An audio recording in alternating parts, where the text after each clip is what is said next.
Le jour de mon mariage, ma famille m'a bloqué du groupe de discussion. Puis j'ai trouvé leurs photos de vacances à Hawaï. Légende, la famille est enfin au complet. J'ai envoyé un seul message, profitez en tant que ça dure. Ce jour-là, j'ai retiré mon nom de l'entreprise familiale et gelé le compte de paie. Une semaine plus tard, l'administration fiscale a appelé mon père. Le soir même, il a frappé à ma porte pendant 20 minutes. J'ai ouvert. Et ce qui m'a pris par surprise, ce n'était pas seulement qu'ils ne soient pas venus, c'était qu'ils aient choisi ce moment précis, le jour de mon mariage, pour me bloquer du groupe de discussion familiale. Je me souviens m'être tenu à l'extérieur du lieu de réception juste après la cérémonie. Le soleil se couchait. Le ciel avait cette teinte douce et dorée, et tout le monde se dirigeait vers la salle de réception. Emma était avec ses demoiselles d'honneur, riant du fait que son voile n'arrêtait pas de prendre le vent. Mon téléphone a vibré dans ma poche. J'ai supposé que c'était un autre message de félicitations, mais quand j'ai regardé, il était écrit « Vous avez été retiré de Smith Family Corporation ». Pas d'avertissement, pas de contexte, juste disparu. J'ai regardé l'écran comme si c'était écrit dans une autre langue. Mon premier réflexe a été de supposer que c'était une erreur. Peut-être que Caleb avait tapé quelque chose par accident. Peut-être que papa était confus et essayait de couper les notifications ou de changer la photo du groupe. Nous avons ce groupe de discussion depuis 8 ans. Les fêtes, les anniversaires, les mises à jour sur l'entreprise familiale, tout passait par là. Mais quand j'ai essayé de l'ouvrir, rien. J'étais bloqué. Et c'est là que j'ai commencé à remarquer qu'ils n'étaient pas là. Pas de sièges occupés à leur table. Leurs 4 chaises étaient parfaitement alignées, maman, papa, Marc et Caleb toutes vides. Les serveurs vérifiaient sans cesse s'ils étaient en retard. Mon meilleur ami, Alan, s'est penché et a demandé s'ils étaient coincés dans les embouteillages. J'ai juste haussé les épaules. Je ne voulais pas gâcher la soirée. Ce qui a empiré les choses, c'est qu'ils avaient confirmé leur présence. Pas seulement une fois. Ils avaient répondu au formulaire en ligne, confirmé à nouveau par SMS un mois avant, et avaient même parlé de ce qu'ils allaient porter. Ma mère a fait toute une histoire pour ne pas jurer avec les demoiselles d'honneur. Marc a demandé si sa petite amie pouvait venir, et j'ai dit oui. Il n'était pas seulement attendu, il faisait partie du foutu plan. Le photographe n'arrêtait pas de demander si nous voulions les attendre avant de faire les photos de famille. J'ai continué à repousser, puis finalement, nous ne les avons tout simplement pas inclus. Et Jody a murmuré pendant le dîner et a demandé si quelque chose s'était passé entre nous. Je lui ai dit que je ne savais pas, et c'était la vérité. Ce n'est que le 3e jour de notre lune de miel que j'ai eu une réponse. Nous étions à Napa, en train de faire quelques dégustations avant de nous diriger vers notre location de cabane. Emma était en train de choisir un baba quand j'ai ouvert Instagram, juste par habitude. Et là, ils étaient, debout sur une plage à Maui, tous les 4 en imprimés floraux assortis, tenant des cocktails, brûlés par le soleil et souriant. Marc avait même son bras autour de papa, qui ne prend jamais de photos. La légende disait, la famille est enfin au complet. Je suis juste resté assis là. Pas d'émotion, pas d'explosion, juste vide. Emma l'a vu aussi. Elle n'a rien dit au début, elle a juste posé sa main sur la mienne. Je lui ai dit que je devais envoyer une chose.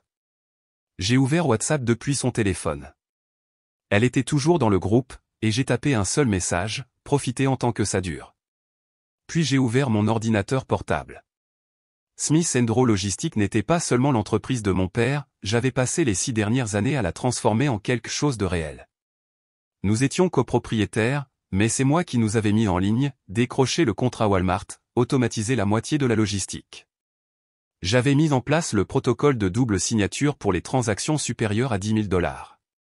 Ils ne savaient même pas comment l'utiliser. Je me suis connecté et j'ai retiré mon nom de l'enregistrement de l'entreprise, j'ai transféré mes actions dans un schéma de conservation qui les a gelées, et surtout, j'ai gelé le compte de paie. Pas de retrait sans mon accord. La paie était due ce vendredi. Je suis resté discret, je n'ai rien dit, j'ai laissé le silence parler de lui-même. Une semaine plus tard, j'ai reçu un appel d'un numéro inconnu, je n'ai pas répondu. Messagerie vocale du CPA de papa. Apparemment, l'IRS avait signalé des anomalies, documentation manquante, taxes d'État impayées depuis 2 ans. Et le plus drôle ? Sans moi, ils ne pouvaient pas produire la moitié des documents financiers dont ils avaient besoin. Ce soir-là, j'ai entendu frapper avant même d'atteindre la porte d'entrée. 20 minutes, non-stop. Je n'ai pas répondu tout de suite, je l'ai fait attendre. Quand j'ai ouvert la porte, il était là, le visage rouge et transpirant comme s'il avait couru à travers l'enfer. Et la première chose qu'il a dite, « Qu'est-ce que tu as fait ?» J'ai laissé le silence planer pendant quelques secondes. Il s'attendait à ce que je tressaute, que je me défende, peut-être même que je m'excuse. Je me suis juste appuyé contre le cadre de la porte et j'ai attendu. Il a avancé comme s'il allait entrer. Je n'ai pas bougé. Tu as gelé la foutue paix. Tu sais ce que tu as fait. J'ai hoché la tête. Ouais, je sais exactement ce que j'ai fait. Il a continué à parler, comme si cela voulait dire qu'il allait arriver quelque part. Il a dit que les chauffeurs menaçaient de partir, que l'équipe de l'entrepôt était déjà partie, que 2 clients exigeaient des pénalités pour les délais manqués. Il a dit que l'expert comptable ne pouvait même pas faire de déclaration parce que mes identifiants étaient liés à la déclaration en ligne. Puis il a lâché la seule chose qui, selon lui, me ferait trembler, l'IRS a appelé ce matin. Ils examinent 5 ans de déclaration. 5. Ils pensent que nous avons caché des revenus. Si tu ne répares pas ça, on est tous foutus. Ce mot tous a eu un impact différent. On est tous foutus. Je lui ai rappelé que tous n'incluaient pas le gars qu'ils avaient viré du groupe de discussion familiale le jour de son mariage. Que tous signifiait apparemment tous ceux qui pouvaient se rendre à Hawaï et sourire pour la caméra en faisant semblant que je n'existais pas. Il a essayé de dire que ce n'était pas personnel, que c'était juste un mauvais moment et qu'ils avaient besoin d'espace. Vous aviez besoin d'espace par rapport à mon mariage. Ça l'a fait taire pendant une seconde. Il est vite passé à la colère, a dit que j'étais mesquin, que j'agissais comme un enfant, que je gâchais tout ce que nous avions construit. Puis il a fouillé dans sa veste et a sorti un papier plié. Il l'a soupesé une fois, puis l'a jeté sur le sol entre nous. C'était une copie d'un document que j'avais signé il y a 3 ans, quelque chose d'enfoui dans les premiers documents de partenariat, une clause que j'avais oubliée. Cela lui donnait certains droits partiels de passer outre les gels financiers dans des conditions spécifiques. Mais ces conditions exigeaient la preuve d'une négligence ou d'un préjudice intentionnel. Il allait essayer de dire que j'avais saboté l'entreprise, que j'avais agi avec malveillance. Il bluffait, mais c'était suffisant pour rendre les prochains jours intéressants. Dès le lundi, son avocat avait envoyé une mise en demeure. Dès le mardi, j'avais répondu par l'intermédiaire du mien avec un audit détaillé de chaque décision financière que j'avais prise depuis que j'avais rejoint l'entreprise, y compris celles que j'avais signalées au fil des ans, dont plusieurs frôlaient la fraude fiscale et dont j'avais toutes les captures d'écran. Je n'ai pas dit la plupart de ces choses à Emma. Elle connaissait les grandes lignes, mais j'ai gardé le stress loin d'elle. Nous venions de rentrer de lune de miel, et je voulais qu'elle ait au moins quelques jours de paix avant que le chaos de ma famille ne se répande dans notre nouvelle vie. Le mercredi, maman a envoyé un SMS pour la première fois depuis 2 mois, « Est-ce qu'on peut s'il te plaît parler ?» Ça devient incontrôlable. Pas d'excuses, pas d'explications, juste une petite branche d'olivier douce jetée comme un mouchoir usagé. Je n'ai pas répondu. Mais dès le jeudi, le jeu a changé, car c'est à ce moment-là que le CPA a commencé à m'appeler directement, en me disant discrètement que l'IRS ne se penchait pas seulement sur l'entreprise, il se penchait sur les finances personnelles de papa, comptes offshore, un faux fournisseur, quelque chose de lié à ça. L'IRS ne reniflait pas seulement autour, il chassait. Et je n'avais même pas encore levé le petit doigt. L'appel est arrivé alors qu'Emma et moi finissions de déjeuner.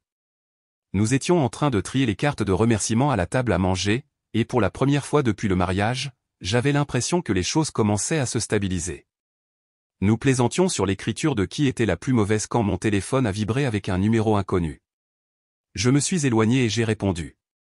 C'était Richard, le CPA de l'entreprise familiale, un type à qui j'avais parlé peut-être 2 fois en 6 ans et jamais directement à moins que quelque chose n'aille pas.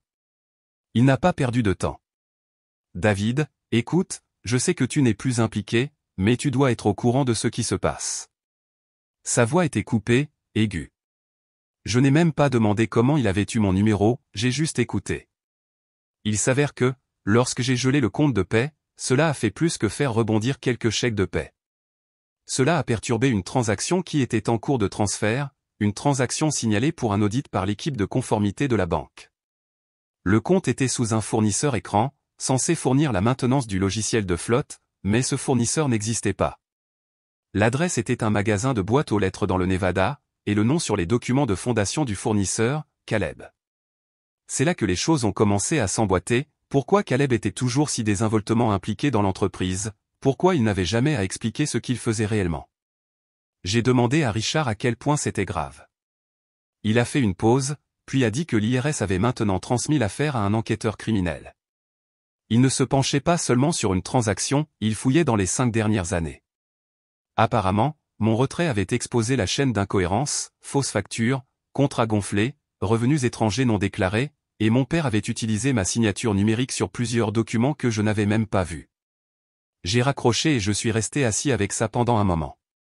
J'aurais pu m'en aller à ce moment-là, les regarder brûler. Mais j'avais encore le contrôle du serveur de sauvegarde, celui que j'avais mis en place pour une transparence financière totale. Chaque email, contrat, facture et approbation y était stocké, et sans mon mot de passe, personne ne pouvait y accéder. Je n'avais même pas besoin de supprimer quoi que ce soit, j'ai juste verrouillé le système à distance. Emma m'a vu travailler et m'a demandé si quelque chose n'allait pas. Je lui ai dit que nous avions dépassé le point où il était possible de réparer les choses maintenant. Plus tard ce soir-là, j'ai reçu un SMS de tante Jody, ton père est en spirale. Il a dit que l'IRS avait appelé à nouveau. Caleb n'a pas dormi. Ta mère panique. Ce n'était pas satisfaisant. Pas encore. C'était juste inévitable. Puis, vers 21h, j'ai entendu frapper. Je savais que c'était lui avant même de regarder. Papa était là, le même costume que la semaine dernière, les cheveux en désordre comme s'il les avait passés dans ses mains toute la journée. Il n'a pas attendu que je l'invite à entrer, il a juste fourré une épaisse enveloppe dans ma poitrine. Lisa. Tu n'es pas innocent dans tout ça non plus. Je suis resté à la porte et je l'ai ouverte lentement. À l'intérieur, il y avait des emails imprimés, des extraits de messages entre moi et un client de la logistique d'il y a 2 ans. Mon nom figurait sur la ligne d'approbation d'un important contrat d'expédition. Mais je me souviens de cet accord. J'avais approuvé un devis de livraison standard.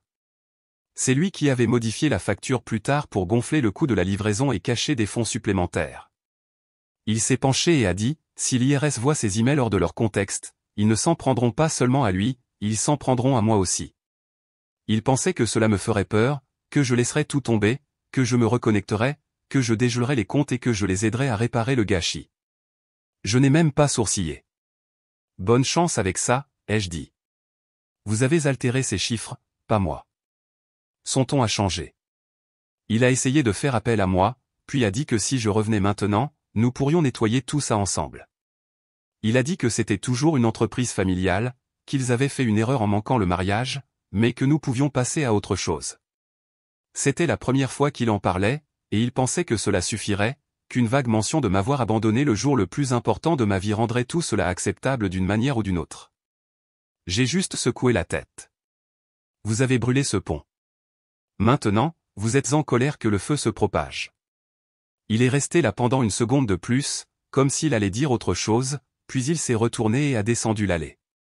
J'ai fermé la porte et je l'ai verrouillée, pas pour des raisons de sécurité, juste pour faire valoir un point.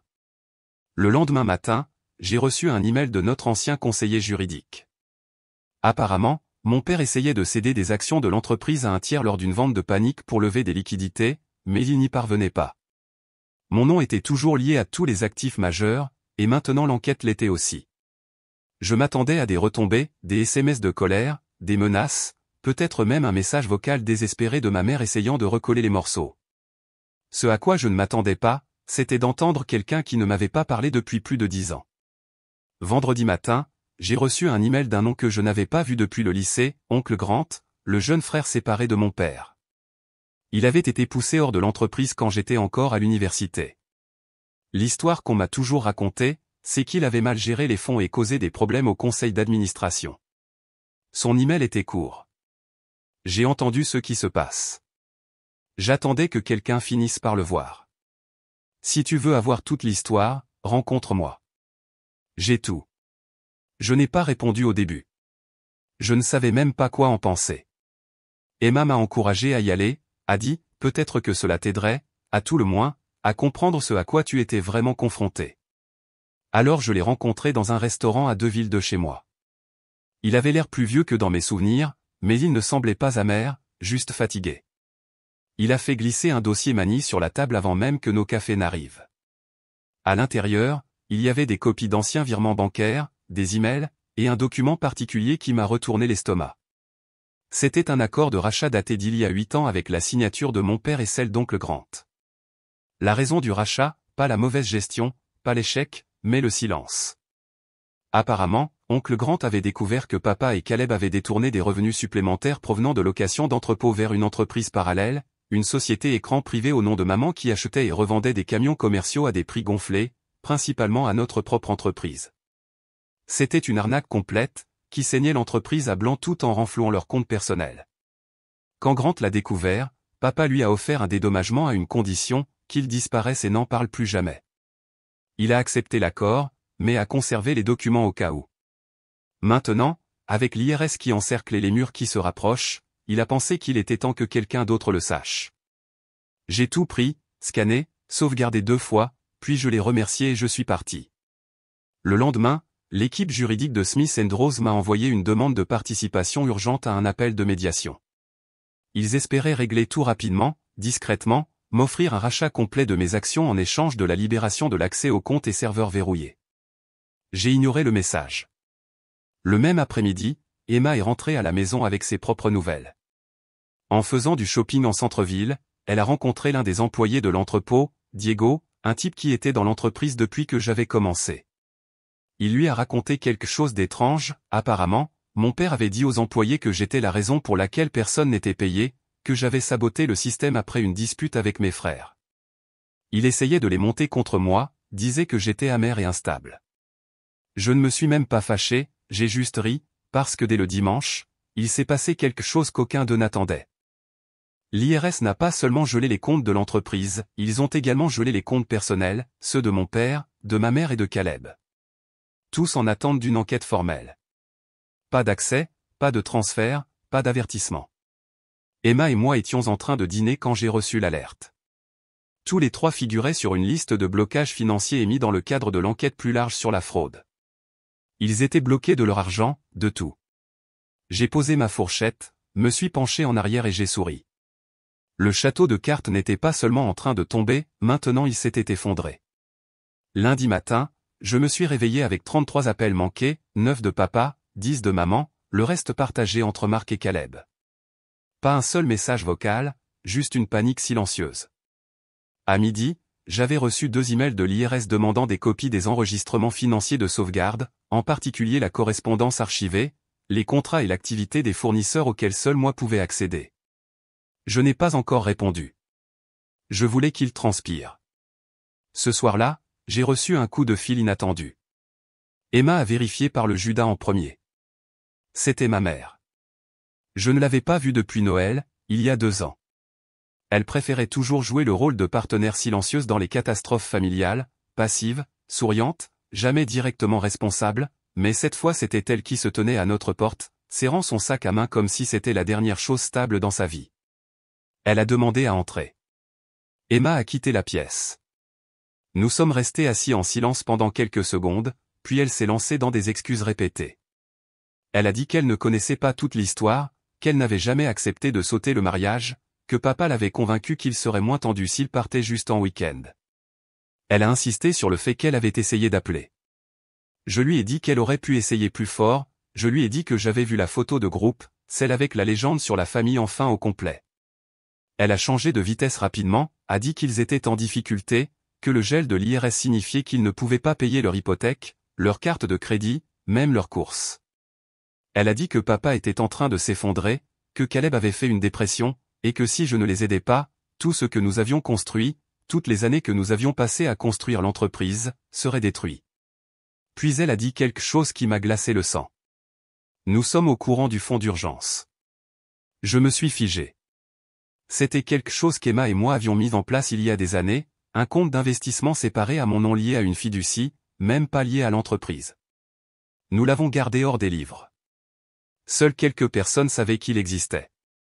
Comment, ai-je demandé. Elle a hésité. Votre père a peut-être extrait des relevés bancaires de l'époque où vous aviez une autorisation conjointe. Il pense que cet argent devrait retourner à l'entreprise. Vous ne l'auriez pas eu sans l'entreprise. Elle l'a dit comme si c'était logique, comme si elle y croyait. Je me suis levé. Je me fous de ce qu'ils pensent. Cet argent est à nous. Vous m'avez laissé tomber le jour de mon mariage. Je ne vous dois rien. Elle a supplié, a littéralement prononcé les mots, s'il te plaît. Et puis elle a joué une dernière carte, si tu n'aides pas, ton père rendra l'affaire publique, dira que tu as falsifié les livres, que tu as orchestré tout ça. J'ai ri. Elle a tressailli. Ils étaient acculés, en train de se noyer, et maintenant ils voulaient m'entraîner avec eux. Je lui ai dit que je n'avais aucune intention d'arrêter l'enquête, que la seule raison pour laquelle je n'avais pas encore envoyé l'archive complète à l'IRS était que j'attendais de voir jusqu'où ils étaient prêts à tomber. Elle est restée là pendant un moment, stupéfaite, puis est partie sans dire un mot de plus. Le lendemain matin, j'ai tout soumis, les emails, les fichiers de sauvegarde, les journaux de transaction, les documents d'oncle Grant. Et puis j'ai fermé l'ordinateur portable et j'ai emmené Emma déjeuner. Qu'il brûle. 3 jours après avoir soumis l'archive à l'IRS, l'enquête est devenue officielle. C'est Emma qui me l'a annoncé. C'est arrivé dans les nouvelles, une entreprise de fret familiale sous audit fédéral pour évasion fiscale pluriannuelle. Ils n'ont pas cité de nom, mais tous les locaux qui connaissaient les Smiths pouvaient faire le calcul. Des amis ont commencé à envoyer des SMS, quelques anciens collègues ont tendu la main, certains en état de choc, d'autres juste pour dire qu'ils avaient toujours su que quelque chose n'allait pas. Ce soir-là, j'ai reçu le dernier message que j'allais jamais lire de mon père. C'était une capture d'écran d'une lettre juridique rédigée par son avocat m'accusant d'avoir violé un devoir fiduciaire, d'avoir endommagé l'entreprise et d'avoir soumis toute la famille à une détresse émotionnelle et financière. Il menaçait d'une action civile à moins que je ne retire les documents. J'ai bloqué le numéro. Sans hésitation. Puis je me suis connecté au portail de l'entreprise, l'une des rares choses encore actives, et j'ai supprimé mon profil, mon nom, mon email, tout. Pas par vengeance, pas par dépit, juste parce que c'était le moment. Marc a essayé d'appeler quelques heures plus tard. Il a laissé un message vocal cette fois, a dit que j'étais allé trop loin, a dit que j'aurais dû régler ça au sein de la famille. Caleb m'a envoyé un email contenant un paragraphe disant que j'avais mal interprété la situation et que nous aurions pu avoir une conversation. Drôle, personne ne voulait de conversation le jour de mon mariage. Pas un seul d'entre eux n'est venu, pas un seul message, mais maintenant que leur compte était gelé et que leur maison était sous audit, ils ont trouvé leur voie. Je n'ai pas répondu. Ils ont tous fait leur choix. J'ai coupé tout contact. Je ne les ai pas bloqués par dépit, je ne voulais tout simplement plus que leur poison se répande dans ce que j'avais construit avec Emma. Nous avons déménagé 3 mois plus tard, hors de l'État, nouvelle ville, nouveau départ. Les fonds d'urgence sont restés intacts. J'ai recommencé à donner des consultations en privé. Emma a repris l'enseignement. Notre vie est devenue calme, stable, réelle. Jody et quelques autres parents sont restés en contact. Certains amis du mariage en parlaient encore quand on se retrouvait pour dîner, comment personne ne pouvait croire ce que ma famille avait fait, à quel point c'était bas de choisir des vacances plutôt que le mariage de leur propre fils. Tout le monde était d'accord sur la même chose, que les gens comme ça ne se soucient que du contrôle, et quand ils le perdent, ils perdent tout. Cela fait presque 1 an maintenant. De temps en temps, je reçois encore une lettre d'un cabinet d'avocats ou d'un cousin éloigné qui me contacte juste pour prendre des nouvelles. Je les ignore. Emma et moi avons une nouvelle maison, un nouveau rythme. Nous parlons d'enfants maintenant. Nous voyageons quand nous voulons. Nous rions beaucoup plus que je n'aurais jamais cru possible. Je ne suis plus en colère, juste lasse. Parfois, quand les gens me demandent s'ils me manquent, je dis la vérité, la version d'eux que je pensais qu'ils étaient me manquait, mais cette version ne s'est jamais manifestée, pas quand c'était important, et maintenant moi non plus. Mise à jour. 6 jours après avoir cru que tout était derrière moi, j'ai reçu un email qui m'a glacé le sang. Il venait de l'IRS. Pas un avis, pas une demande, un remerciement. L'un des agents principaux de l'affaire avait envoyé une déclaration formelle reconnaissant la valeur des informations que j'avais fournies. Je ne m'y attendais pas. Il disait que les enregistrements de sauvegarde que j'avais soumis avaient conduit à la découverte de multiples comptes offshore liés à des paiements de fournisseurs frauduleux, et pas seulement sous le nom de mon père. Il y en avait d'autres, des associés, quelques noms que j'avais reconnus lors de réunions d'affaires il y a des années. 2 d'entre eux avaient déjà fui le pays. Mais l'email se terminait par quelque chose d'inattendu, nous allons émettre une citation à comparaître pour témoigner sur la base des enregistrements. Nous pensons que vous n'étiez pas au courant de ces activités, mais votre coopération pourrait nous aider à étoffer l'affaire. J'ai relu cette ligne 2 fois. Il ne s'agissait plus seulement de mon père, c'était plus grand que ça. Plus tard dans l'après-midi, Emma a trouvé quelque chose dans le courrier, une enveloppe épaisse, sans adresse de retour, mais elle avait été livrée à la main. Pas de timbre, pas d'étiquette. À l'intérieur, il y avait 2 choses, une lettre de Caleb et une clé USB. Sa lettre était décousue, apologétique par endroits, désespérée dans d'autres. Il a dit que papa était devenu fou, qu'il essayait de rejeter la faute sur tout ce qu'il pouvait, qu'il avait fait pression sur Caleb pour qu'il crée les faux comptes de fournisseurs, que maman en savait plus qu'elle ne le laissait entendre, mais qu'elle n'avait jamais rien dit parce qu'elle avait peur de tout perdre. Il a dit qu'il ne voulait pas sombrer avec eux, qu'il était désolé pour ce qui s'était passé au mariage, qu'il savait que je ne lui pardonnerais jamais, mais si la clé USB aidait à équilibrer les choses, alors peut-être qu'un jour je comprendrais. Je l'ai branché sur un ordinateur portable jetable. C'était un dump de mes internes, de mémos vocaux, de feuilles de calcul et même de quelques clips vidéo. L'un d'eux montrait papa en appel avec quelqu'un à l'étranger riant du fait que le gamin signe tout ce que je lui mets sous le nez. C'était moi. Un autre le montrait en train d'expliquer à Caleb comment diviser les paiements aux fournisseurs en lots plus petits pour éviter les seuils bancaires. C'était hermétique. J'ai tout envoyé au contact de l'IRS avec un court message, un cadeau de plus. Ce soir-là, je me suis assis avec Emma sur le porche. Nous n'avons pas dit grand-chose, nous avons juste regardé le ciel s'assombrir, la brise arriver, et j'ai réalisé quelque chose. Ce n'était plus de la vengeance. C'était l'enlèvement, une purge finale de tout ce qui avait essayé de tordre ce qui aurait dû être le plus beau jour de ma vie en un souvenir de trahison. Maintenant, c'était juste fini, et cette fois pour de bon.